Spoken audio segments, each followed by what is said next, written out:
सम्मेलन उद्देश्य हूँ बलांगीर जिले में तीनोटी अभावनीय दुखद घटना घटी।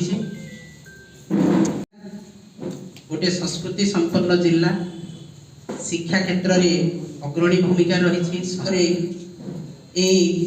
जिलार जो सुनाम रही से दाग आसी, कलंक लगी। जानिथे 25 वर्ष पूर्व जेतेबेले बिजु जनता दल सरकार पूर्व पिला बिक्री छुआ बिक्री होउछंती, पिला बिक्री होउछंती बोली कि ओडिसा रे चहल पड़ुतला, भारत वर्ष रे चहल पड़ुतला।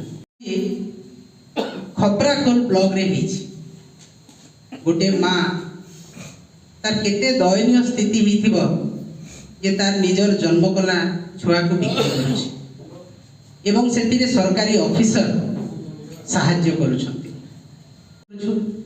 प्रतिवाद करूछु जे जो जगह विधानसभा सदस्य उपमुख्यमंत्री रहिछंती सेही स्थान रे जड़े माँ जदि बाध्य होउछि तार छुआ को बिक्री करिया पई एठो दुखद घटना किछि न एवं सेही स्थान रे उपमुख्यमंत्री आसी कहउछंती जे एटा पूर्व सरकार पई हिछि। आपण माने सरकार को आसीबार 6 मास हो गलानी, आपण माने सेही दायित्व निर्वाह करूनाहंती। लोक प्रतिनिधि भाव रे जो दायित्व लोक माने देइचंती ओडिसा रो से दायित्व आपण माने निर्वाह करूनाहंती। रखिबे आपण दायित्व नियंतु। जो माने आज चाउल पाउथिले, महिला जनक चाउल पाउथिले, चाउल तार 4 मास पाई नथिले, तांकर अभाव अनाटन रे दिन जाउथला एवं 5-6टी छुआ को से पोषी पारु नथिले। कौन पाई ये असुविधा हला आपण दिने आसिकी पचारि छंती उपमुख्यमंत्री भाव रे आपण निर्वाचन मंडली रे, किंतु जेते बेले आसिले आपण किपरि भाव रे से माँ रो स्वास्थ्य को सुरक्षा देबे, शिशुर स्वास्थ्य को सुरक्षा देबे, शिशुटी पुणी माँ कूल को केमती फेरी आसीबो सेही कथा न कहि आपण नवीन पटनायक सरकार को आसी गाली दउछंती।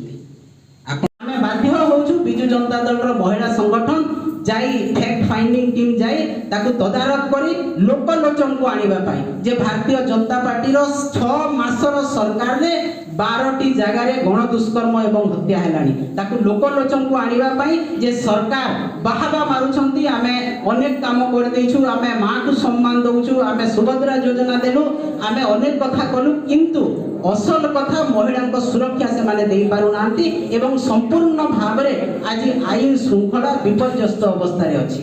जाउनी संख्या को जानी मते गोटे कथा कोंतु जे आपण ममिता मल्लिक समय आसिले किंतु ममिता मेहर बेले कोठ समस्त को धन्यवाद।